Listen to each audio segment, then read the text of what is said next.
they doubt the kid. I'm about to prove them all wrong again. I got a low tolerance, cause they don't even know what the problem is. It's me. You waiting on the boy to fail, to hold your breath and face your death. Cause you play a roulette with each step I progress, no less. Go ahead and place your bets. Cause we know who we at, we know we top tier. Cause all the hate that you bring, we know it stops here. I'm taking off like a rocket here, ain't stopping here. It's strange how they cannot see the future, but see profit here. Wait up, we gon' always win. Tell 'em I can't take no loss. My team hold no L's, no. Aiming for the top, can't make it by myself. Ooh-wee. Yeah, we are getting there. We are getting there. I don't know if anybody thought we'd get this far, this quick. I don't know if Kana actually believed it. I don't know if Massie actually believed it. I don't know if the survivors believed it. I don't know if anybody believed we'd get this far, this quick. When I first started talking about this discharge petition, that Massie and Kana, Republican and Democrat, cooked up together to get everything released right now. When they cooked it up, we talked about it here, and I even said this may end up being purely symbolic, right? This may just be a tactic for some people to force others to vote no on stuff like this. Be on the record to protect anybody in those files. Go ahead. Vote no. Vote no in the House. Vote no in the Senate. Trump, we dare you to veto it. If it got that far, was the idea. Maybe it was symbolic. Man, this is becoming more than symbolic. If it is symbolic, it's a symbol of how pissed everybody is about this administration's lack of transparency, specifically involving protecting big names on that list. It is symbolic of America's ability to actually come together regardless of political affiliation on an issue. If it's big enough, pisses us off enough, we can still come together on some stuff. And they have come together on this. Man, have they come together on this. 427-1. 427-1. Schumer offered a motion, received unanimous consent, no further action by the chamber, 427-1, voted on. We'll talk about the one. Of course we'll talk about the one. That one, Clay Higgins, is getting slammed on social media, slammed in interviews. Done, not a great look. But it is the look of the most zealous of the Trump supporters left in Congress, willing to make this kind of stand for his dear leader. His zealotry, it overrode common sense.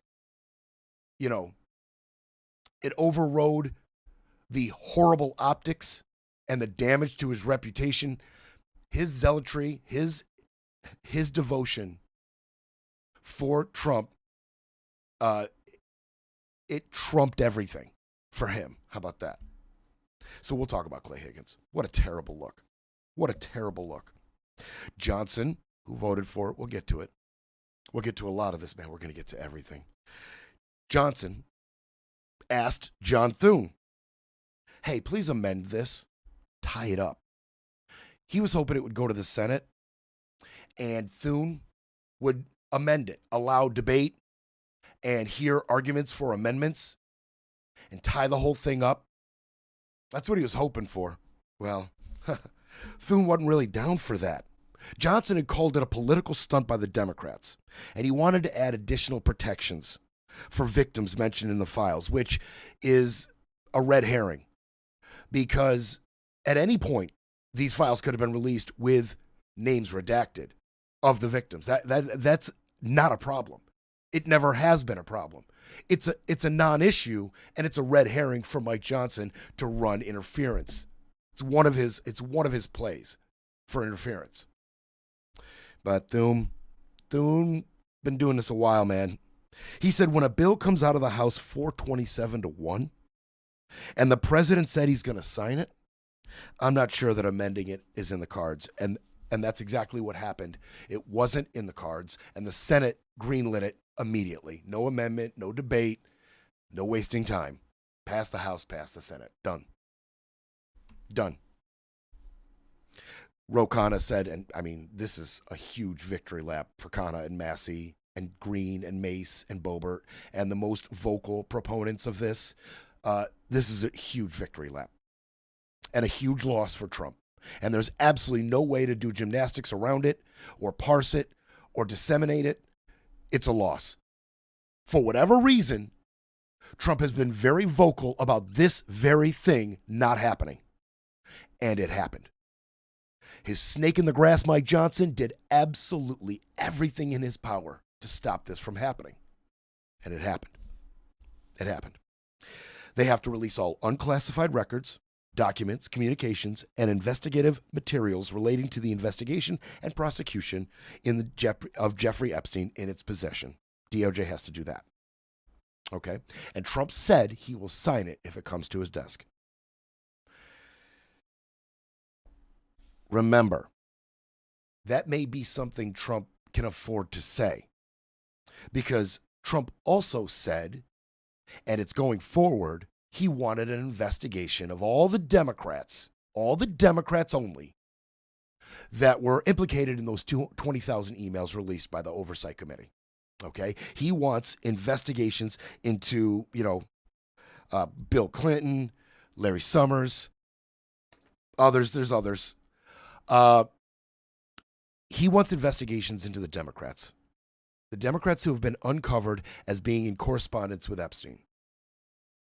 But if an investigation gets opened up concerning these files, these documents, these emails, well, then they can't be released because they're in an ongoing investigation. Do you see what they're doing here?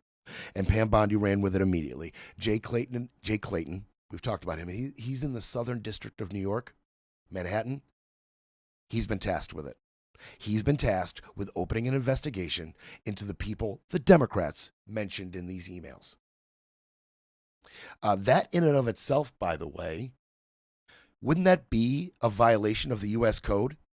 If these emails released had Bannon and other Republicans in it, and it also had Larry Summers and other Democrats in it, isn't it illegal for the DOJ to have all of this and only run with the investigations on the Democrats? Isn't that a violation? I think that's a violation. U.S. Code 28, something like that. I think it's a violation. Regardless, Pam is going forward with it. Jay Clayton has been tasked. Yet another U.S. attorney, shill, hack, possibly, now is in the crosshairs, because now you either do the bidding of the DOJ, Pam Bondi, Todd Blanche, and Trump, or you need to step aside, or you're going to get fired. Either come up with these indictments, and we've seen this play out, obviously, or you're going to get fired, or you need to step aside. Your turn, Jay. It's your turn, Jay Clayton. You get to play this game now with your superiors. It's your turn to play. Marjorie Taylor Greene said the real test will be, will the Department of Justice release the files, or will it all remain tied up in an investigation? She sees it. She sees it. She is getting increasingly emboldened to speak out against the dear leader. I feel like there's a Leah Remini thing happening here, where Leah was a Scientologist, and then slowly her trust in Scientology, it degraded. Finally, she broke from Scientology and started saying all the right things, making documentaries, going in interviews, and doing all sorts of, public appearances talking about the evils of Scientology. I feel like a Leah Remini vibe here coming from Marjorie Taylor Greene. Her trust in her dear leader has degraded, and she may be breaking from the cult, and now she's vocal about it. I'm here for it. She even said in another interview that she regrets some of her volatile rhetoric, that she did what she did and she said what she said, and she realizes maybe it's not the best discourse that serves the American people. She may be breaking from the cult. Stay tuned on that. Schumer warned Trump against selectively releasing documents about just the Democrats. He said if the president tries to manipulate his way into releasing just some of the Epstein files while deliberately hiding others, the public will see right through it, and their frustration, their distrust in Donald will grow even worse. He's right about that. He's absolutely right about that. And I said, Massie and Connor are taking their victory lap. Oh, they're taking it. They're taking it. Oh, man, the TriCaster's doing funny things, Scotty. May have to get a restart when we get a chance. So Massie and Connor are taking their victory lap. They're taking it. Massie had a few interesting things to say. Pretty quick. Now, Manu appears to be talking to Thomas Massie, so maybe we'll just listen in to this for a second. Right, not just to do a discharge petition and get it passed through the House, but to get the Senate to pass it and get the White House to sign it. We're not there yet, but when we get there, this is not a subpoena. This is a law. And so you are confident that these documents will ultimately come out, even if the president tries to fight this? Yes, I'm confident. And that we sort of, we know when they're out because we know what some of these lists, who some of the men are. I don't have the names in my head right now. The ultimate thing that we could do is read the names on the floor of the House, and that could happen, but what needs to happen is the FBI needs to release these names. Is that something you might do if he resists this, if the DOJ releases this? Could you go to the floor and read these names? We absolutely would do that. Marjorie would do that. I would do that. There are Democrats who would do that. And but that's not the right path forward. That's the last effort if we hit all of the walls. But so far, we're making it through the walls and over the walls, and we're getting this done. How much time? He then goes on to ask him, how much time do you want to give the Trump administration? He said, well, I didn't really set a timeline. But he went on to say, look, the clock is, however, ticking because we have names at our disposal. And I and Marjorie Taylor Greene and Nancy Mace and Lauren Boebert, we have said that we will go to the House floor and we will start naming names. And he was asked, well, is that something you plan to do? And he said, look, it's something we're willing to do.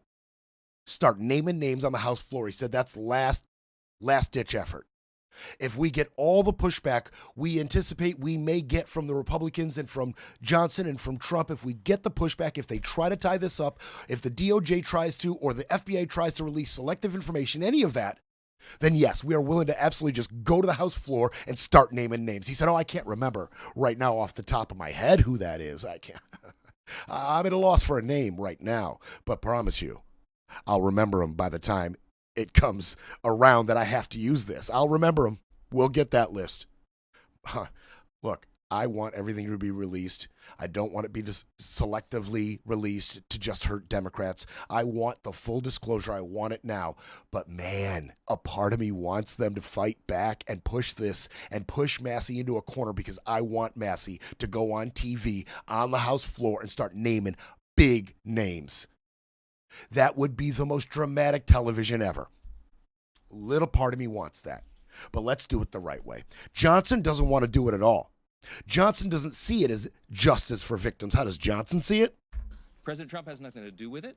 He has said himself he has nothing to hide.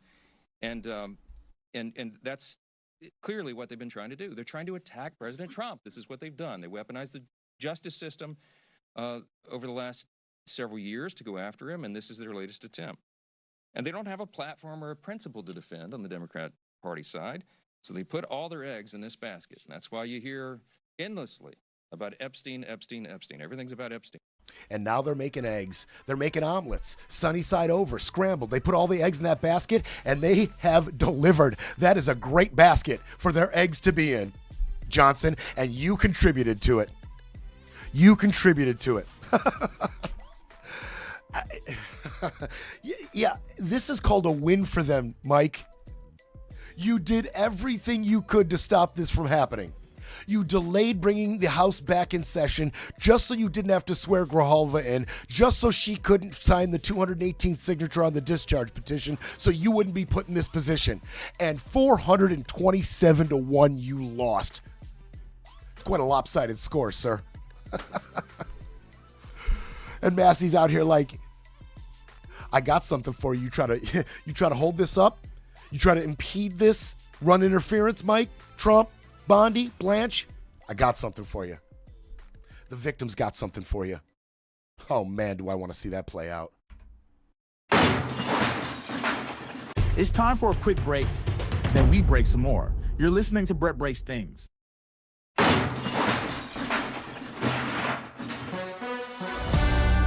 Now back to Brett Breaks Things, smashing spin, silencing the noise, and keeping it all facts. No fluff. So, snake in the grass Mike Johnson. He said he had major concerns with this bill, and yet you voted for it.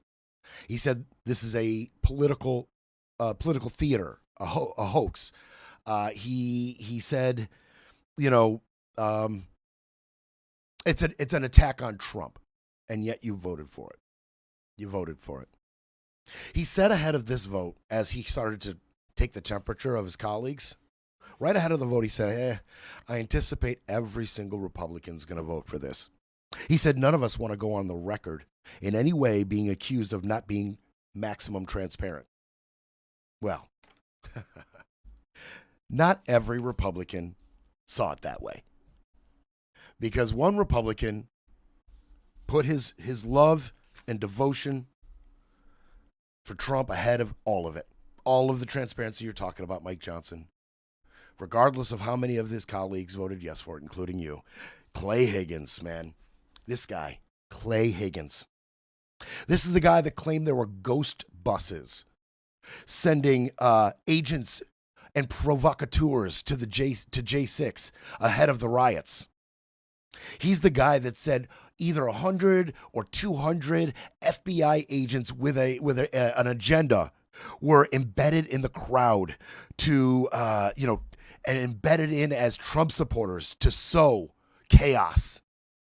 This is this guy.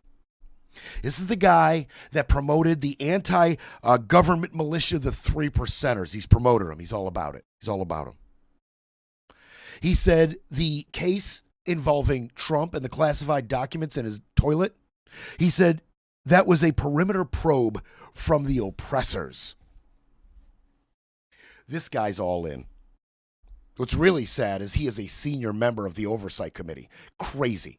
It's crazy that that kind of crazy can reach those kind of heights within our government. Crazy.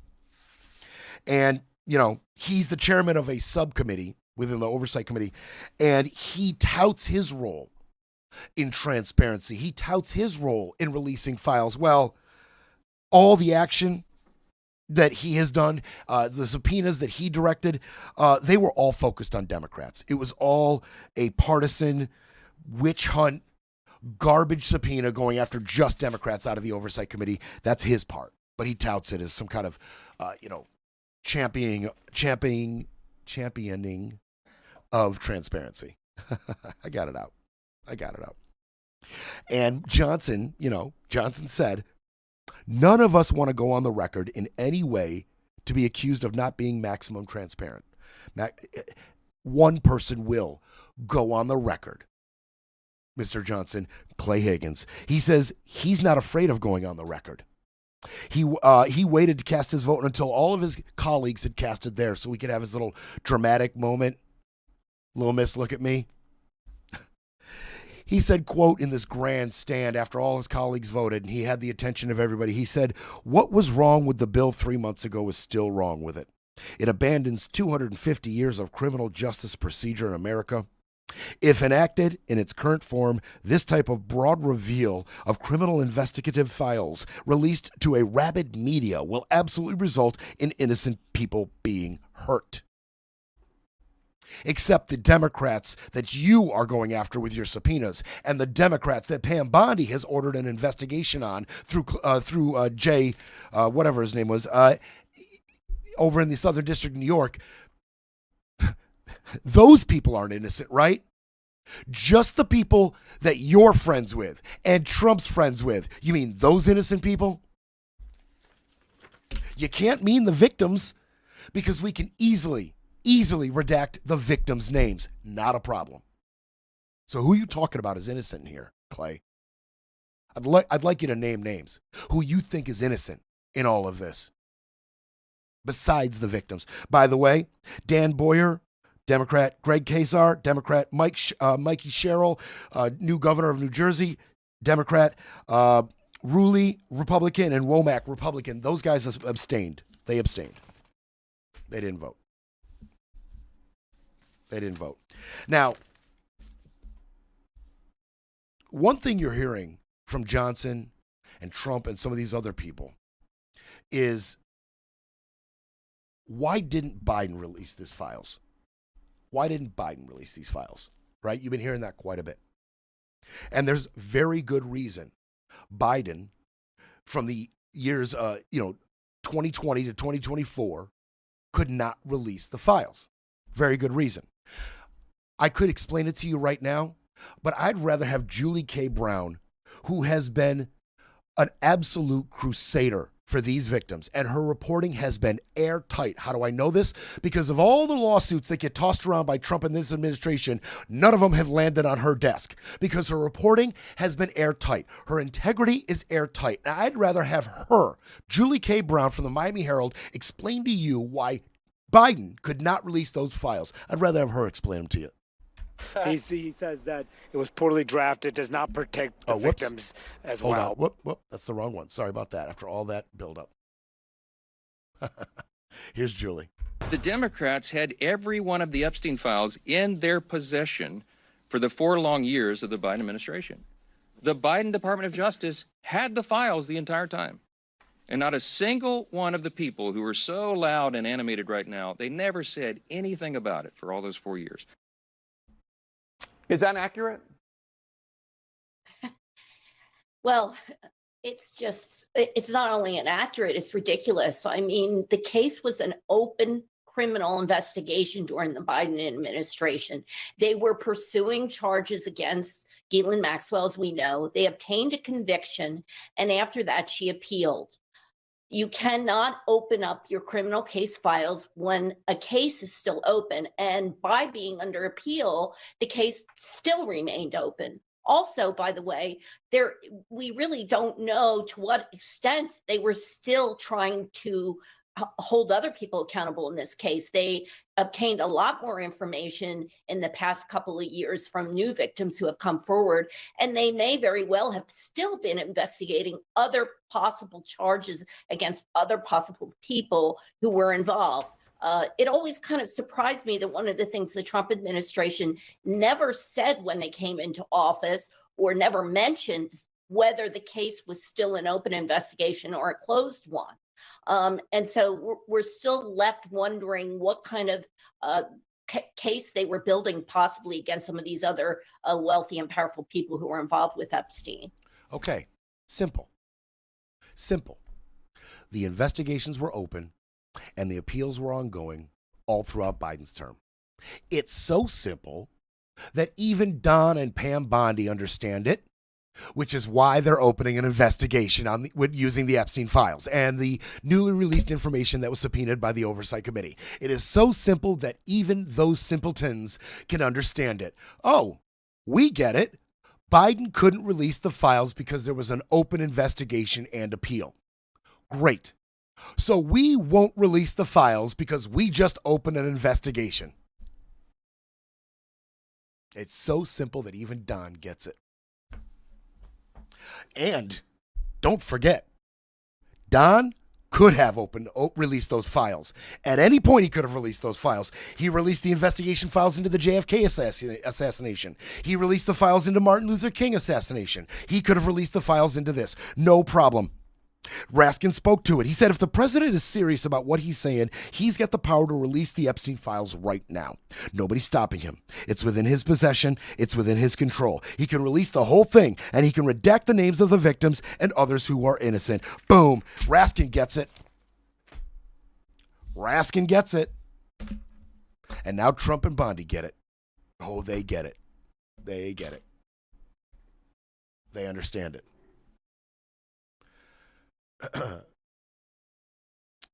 Tapper had something interesting to say. I was going to continue, but yeah, Tapper had something interesting to say about this. Let's listen to Jake. The legislation as it stands clearly says, quote, the Attorney General may withhold or redact personally identifiable information of victims or victims' personal and medical files, unquote, and any material that depicts injury, physical abuse, death, or child sexual abuse, or would jeopardize an active investigation or national security. Boom. Could redact whatever he wants. He could redact whatever he wants and just release them. He's not going to do that. He's got to play these games and make a test out of it for Republicans, a test that in his eyes they definitely failed. But really, is this a test of Trump's ironclad grip on Republicans in Congress? Is this what this test is really about? Because he's failing it. 427-1 in the House, straight through the Senate. After months and months and months of making everybody very aware of how you feel about this. He's been trying to flood the zone around this whole scandal. Immigration, crime, peacemaking efforts, what he considers peacemaking efforts, making defensive pacts with Qatar, selling them jets, making defensive pacts with Saudi Arabia and selling them, sensitive military intelligence and hardware, peacemaking.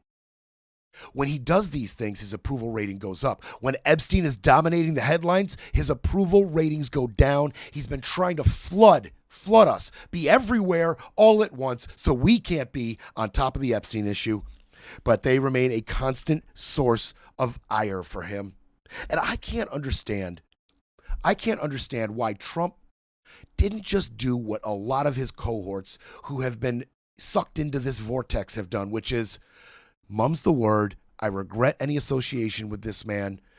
I'll do everything I can to assist investigators.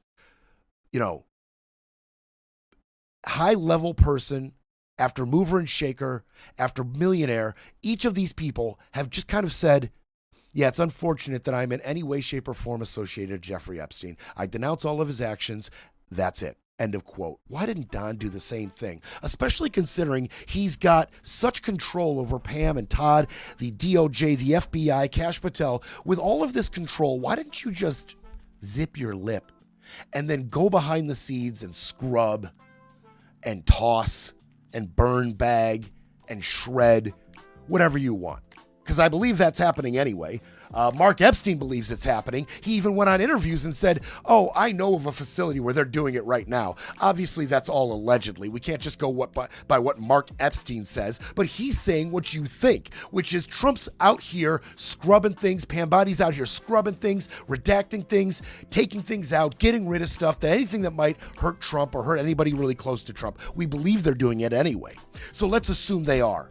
Why did you have to come out here and be so obviously against the transparency, Don? Lie.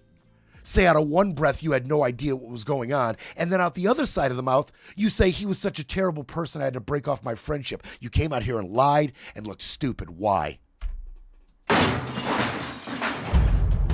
We'll be back to break it all down. You're listening to Brett Breaks Things.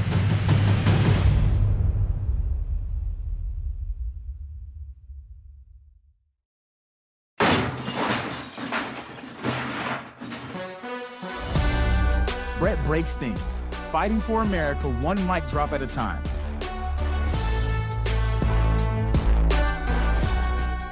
Is Don losing his grip?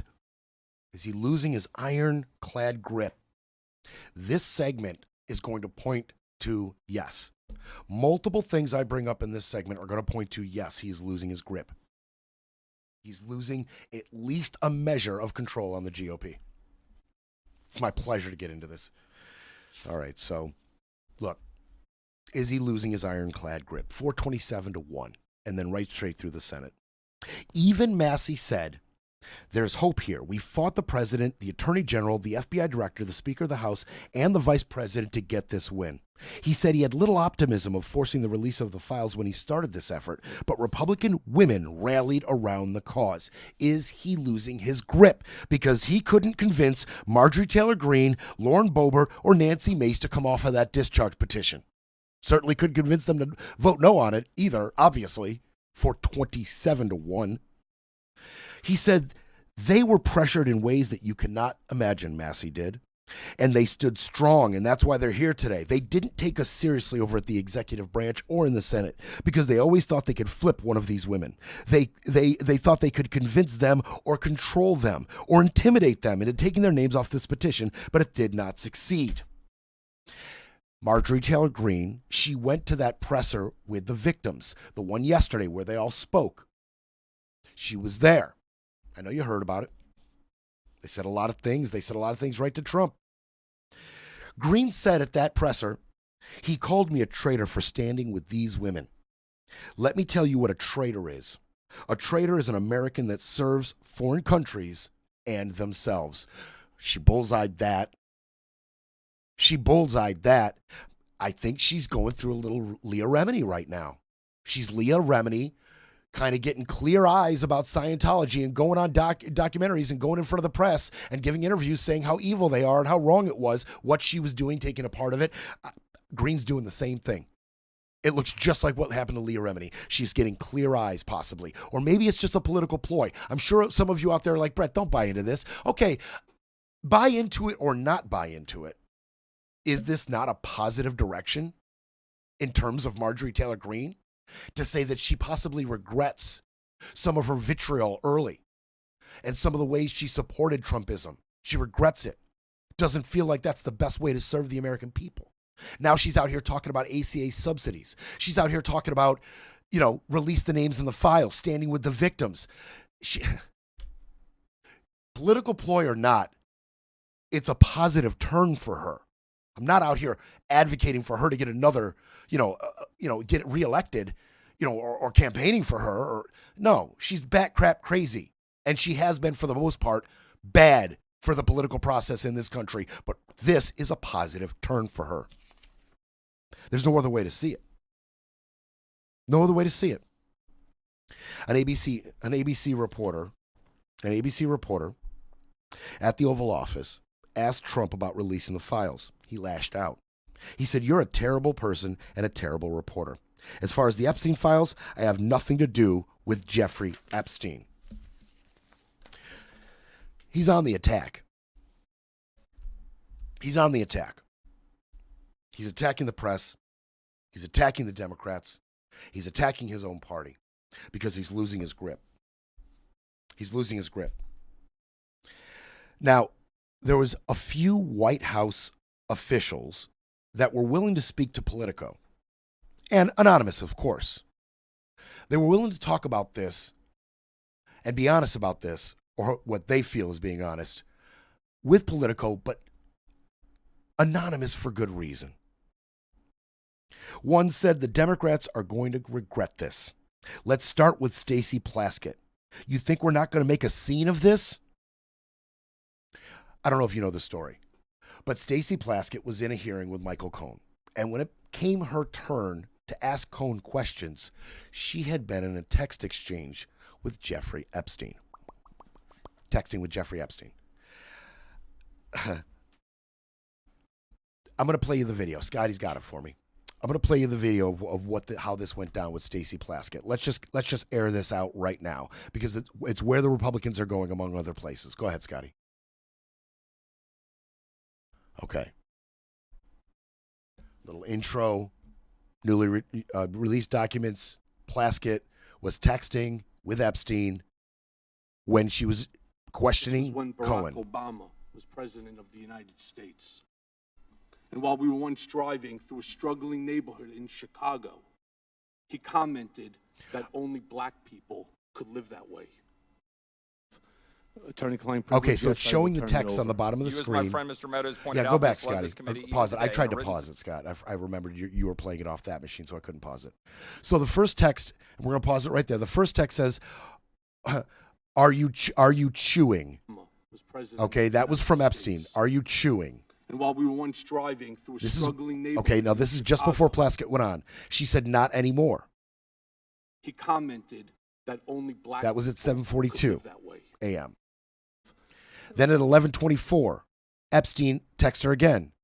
Cohen brought up Rona, keeper of the secrets, which was Cohen's You, assistant. as my friend Mr. Meadows pointed out, misled this committee. That was even from today in a Jeffrey. written submission that contradicted your And then testimony. Stacey You have replied, suggested you are Rona, going to review as if that. to say, Did you who's review it? that? Are you going to review it in our next break to correct the record, yes or no? Yes.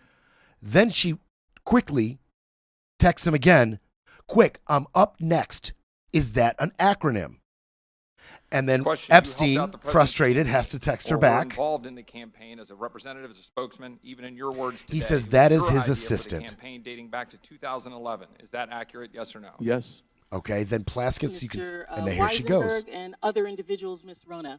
Who are those individuals? Are they with the Trump Organization? They and are. Are there other people that we should be meeting with?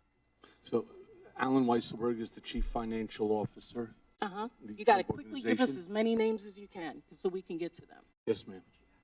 Is Ms. Rona, what is Ms. Rona's position? Rona Graff is Mr. Trump's executive assistant. And would she be able to corroborate many of the statements that you've made here? Yes, her office is directly next to his, and she's... And then Jeffrey involved texts in her, a lot, good work. that went And you on. know what? That was good work. I'm not saying Plaskett should have been doing that. What I'm saying is good work is she took that quick text exchange. She clearly didn't know who Rona was, but then was able to frame her question so Cohen can naturally tell her who that is. And since Jeffrey said, hey, she's the keeper of the secrets, then Plaskett then ran with that and said, could she corroborate anything you're saying? And he said yes. And then that's why Jeffrey was so happy with her. So, okay, that's what happened with Stacey Plaskett. They tried to censure her, by the way. This is the attack that I'm talking about, attacking. They tried to censure her. It failed. Not by much, 5 votes. Something like 5 votes. It failed, like 209 to 214, I think it was, something like that. It failed, so they couldn't get her censured. Her office did not respond for comment, but a staffer told the Washington Post that Plaskett had received texts from Epstein along with staff constituents and the public at large during the hearing. The aide also said Plaskett has made her disgust over Epstein's behavior clear. So she's saying, well, not just Epstein was texting, a lot of people were texting. And by the way, just Epstein's disgusting. Okay, but you, like, busted, right? Like, you were taking his direction. You were taking his direction. So, you know, another White House staffer, another White House official said, President Trump has nothing to hide, but the Democrats should be very scared because they have secrets to hide. Democrats are already trying their best to ignore one of their own members, Stacey Plaskett, texting with Epstein in 2019 during an oversight hearing. These are the type of examples the administration will continue to highlight because it exposes the Democrats' absolute hypocrisy on the issue. And then, of course, there's the attack on the Democrats in the 20,000 emails. Larry Summers, Reid Hoffman, and Bill Clinton, among others.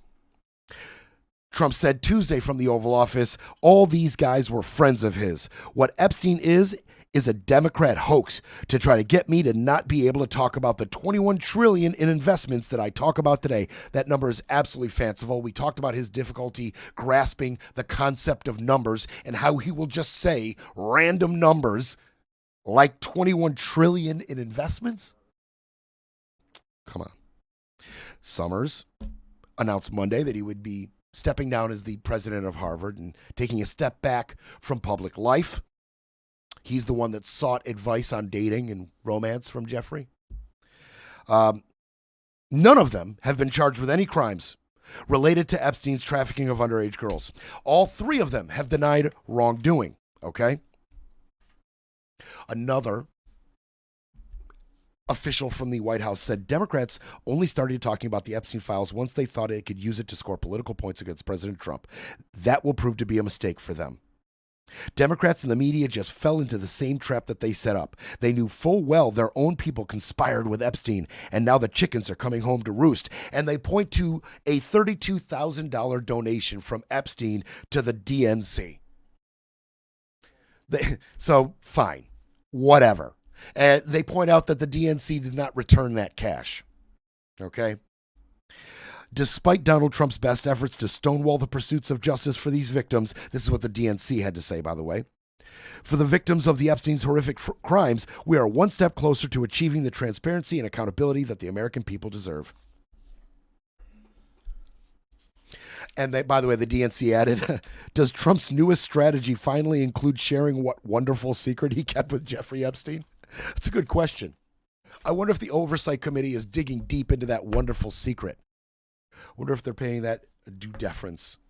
But he's attacking. Trump's on the attack. Everybody gets attacked. The press get attacked. Here. Just absolutely out of line. As I'm sitting here with one of the most notorious human rights violation offenders in the history of mankind, a man who loves to behead about 300 people a year, doesn't want to see women's faces. We're sitting here with this esteemed gentleman, MBS, And a reporter had the gumption to ask a question. And people are wise to your hoax. Oh, by the way, the question was, I thought it started with that. The question she asked was, about the violent death of Washington Post columnist Jamal Khashoggi. Don't forget, our U.S. intelligence report has said that MBS ordered the attack. That's the U.S. intelligence who has determined that. It's not hearsay or some other outside investigatory force. The American intelligence apparatus has deemed that MBS is responsible for that attack, and a reporter asked about it. And here was Trump's response. And people are wise to your hoax, and ABC's your company, your crappy company, is one of the perpetrators. And I'll tell you something. I think the license should be taken away from ABC because your news is so fake and it's so wrong. And we have a great commissioner, the chairman, who should look at that, because I think when you come in and when you're 97% negative to Trump and then Trump wins the election in a landslide, that means obviously your news is not credible and you're not credible as a reporter. So I've answered your question. You should go and look at the Democrats who received money from Epstein, who spent their time. Larry Summers was with him all the time. That creep of the fund guy was with him all the time. What's his name? Who? Reid Hoffman. I don't know Reid Hoffman, but I know he spends a lot of money. He goes on. He goes on some nonsense. Scotty, you got something for me? Yeah, I was just gonna say that I saw a great tweet from Brett Meiselas. He's the one of the co-founders of Midas Touch. Yes, love Midas Touch. So he said, if you've ever wondered how all these people could remain close to Epstein even after his 2008 conviction, just look at the people who were happy to have dinner with MBS last night. It's all one big club for the elite and wealthy, and having money outweighed by any heinous crime you may have committed. So basically, he's just, because last night, we're speaking about MBS now, there was a giant, fancy dinner at the White House where Elon Musk was there, Bezos was there, all the bigwigs of the country were there. Yep. And so he's just basically pointing out, and I just think it's so smart to tie these two, how he ties these two together, because if you question how after 2008, all these people, Larry Summers, all these other people that are showing up in the emails, why they would still associate with Epstein. That's right. Well, they have no problem associated with MBS here because it's a big money club. It's a money club, and there's no place for a moral compass at that dinner. There is no room for scruples at that table. Okay, that's a prerequisite to rub elbows with these people. I think we all know that. I'm not being hyperbolic with that at all.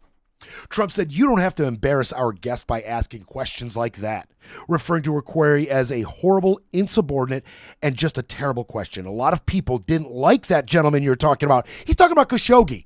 He's sitting here defending the murder of Jamal Khashoggi at the Saudi Arabian consulate. He's saying many people didn't like that gentleman. What? That's an American reporter, Mr. Trump. Crazy. And then he went on to threaten ABC's license. Don't forget he sued ABC for $16 million successfully. Don't forget that already happened. Don't forget that. He said, it's not the question I mind, it's your attitude. I think you're a terrible reporter. He attacked another reporter on Air Force One. Get a load of this. So he dictated a couple of memos to himself to bring. You're going to find out what did he know with respect to Bill Clinton, with respect to the head of Harvard, with respect to all of those people that he knew, including J.P. Morgan shares. Yeah, Jennifer, go ahead. Incriminating in the file, Quiet. On Venezuela, sir, you've had a lot of meetings on Venezuela. Did you hear him? Quiet, piggy. That's what he called Catherine Lucy. She's a Bloomberg News reporter. Quiet, piggy. Don't forget, he also used that piggy remark against Alicia Machado, who's a former Miss Universe contestant. He referred to her as Miss Piggy and said she needed to lose some weight. On top of everything else, amoral, terrible for democracy and America in general. He's a POS. He's just a terrible guy. He's just a nasty, disgusting misogynist. Breaking politics, breaking narrative. Brett breaks things, fighting for America one mic drop at a time.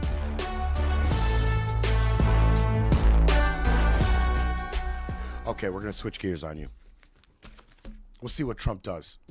As this is going to hit his desk, he says he's going to go forward with it. But don't forget, if he opens the investigation, which they already have, Bondi has already directed the Southern District of New York to open an investigation on only the Democrats that have been uncovered in those 20,000 emails. If an investigation is ongoing, then you can't release the files. So we'll see how that plays out. Obviously, we will be all over it.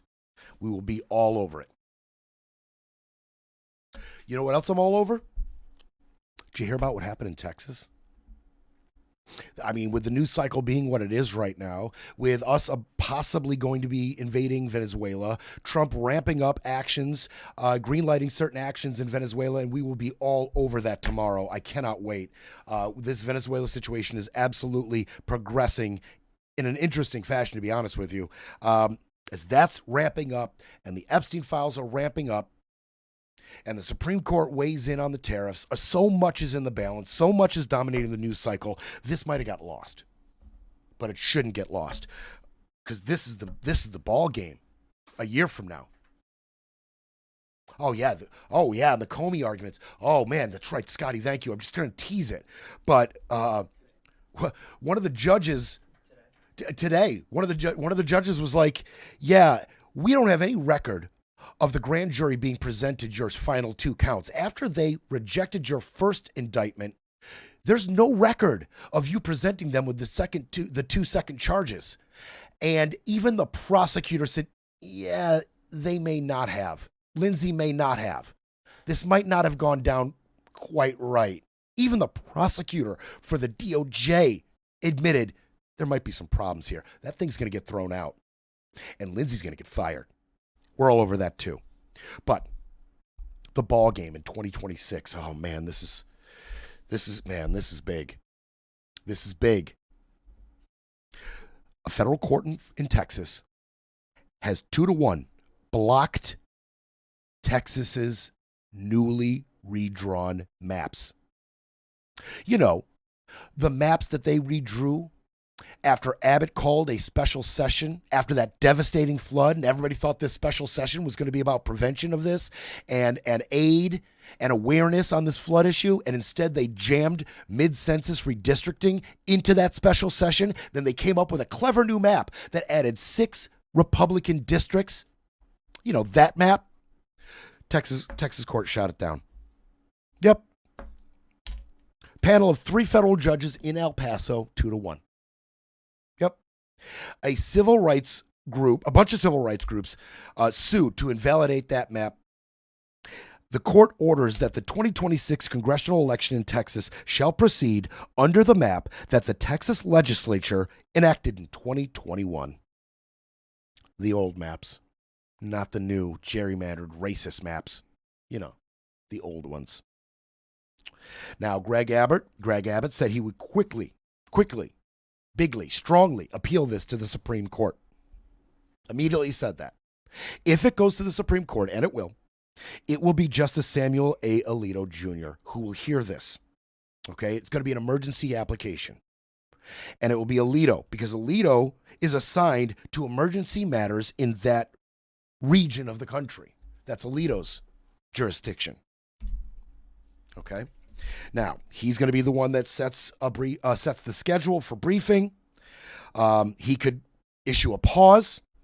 It's called an administrative stay of this 3-panel decision, right? He could administer a stay their decision. He could do that. If he does that, it has to move quickly, though, for this map.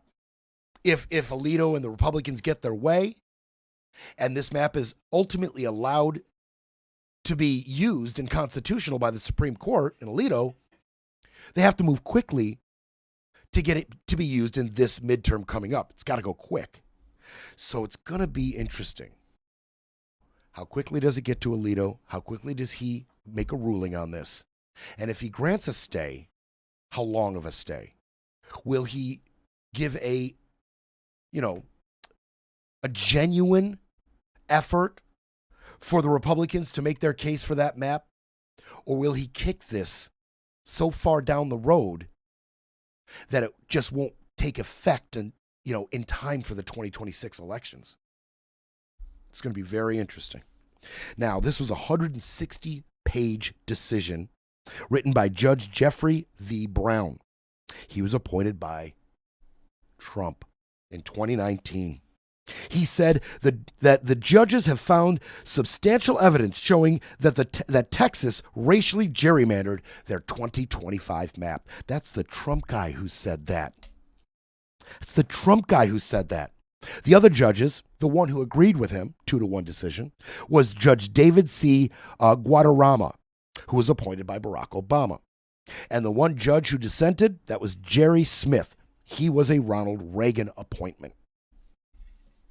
All right, Derek Johnson, who's the president of the NAACP, who brought this lawsuit along with these other civil rights activists, he said this is a victory for voters of Texas and for the fight to preserve democracy nationwide. Greg Abbott, what'd he say? He said in a statement that the legislature redrew our congressional maps to better reflect Texans' conservative voting preferences and for no other reason. He said that any claim that the map was racially discriminatory was absurd and unsupported by the testimony. Sorry, 2 out of 3 judges don't agree with you, Greg. How does this play in to the bigger picture? This is the part that is so interesting to me. For a couple reasons. One, don't forget, Indiana Republicans said, you know what, we don't think it's feasible to redraw these maps. Indiana Republicans, they have a vast majority in the House and the Senate at the state level. They have a vast majority. They have a Republican governor. And the Republicans in Indiana said, we're not going for it. So it looks like Texas might not be in play for the Republicans. And I'm going to get more to Indiana in a second, but Indiana may not be in play. And what about the Democrats' pushback? What about Gavin Newsom and the people voting to go forward with their redistricting? Here's a really, really interesting part. The measure to allow redistricting in California, which would negate the 6 districts gained by the Republicans in Texas. There was a measure, there was a provision in that measure, all the way up to just 2 or 3 days before the vote. There was a provision in that measure that Gavin Newsom said this would all take effect. Redistricting in California would only take effect if the Texas Republicans redistricted Texas. And then that provision was pulled from it last minute. And here we are. Now it looks like the Texas won't be able to redistrict. They won't be able to pick up those 6 seats. And California's going to go forward anyway. That's uh-oh for both sides, if you ask me. That's uh-oh big time for the Republicans. But it's also uh-oh for Gavin Newsom. Because now you're just gerrymandering, Gavin. Now your cover, your explanation, your get out of jail free card in this was that, hey, I'm doing this to counter what the Republicans are doing. They're picking up 6. We're going to pick up 6 and we're going to negate their effort. Well, now you're just picking up 6, Gavin. And of course, there's a part of me in my gut that is absolutely excited about that. But my brain is telling me, this doesn't look good. This doesn't look good. Because now the Dems are just gerrymandering. And yes, the Republicans have been gerrymandering for quite some time. South Carolina, Georgia, they were gerrymandered so long ago in the Republicans' favor. Other states as well.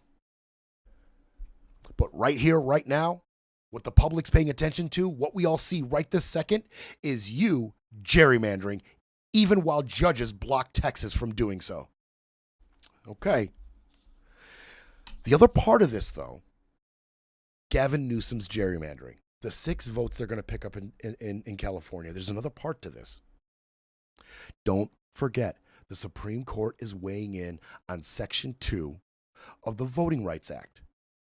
Remember that? I haven't. I know you haven't. They have to make a decision on that. And the discussion out of the justices at the time, didn't look good for Section 2. Section 2 being the majority-minority district. If the majority of a particular minority in a state all live in one particular area, then that area should represent them.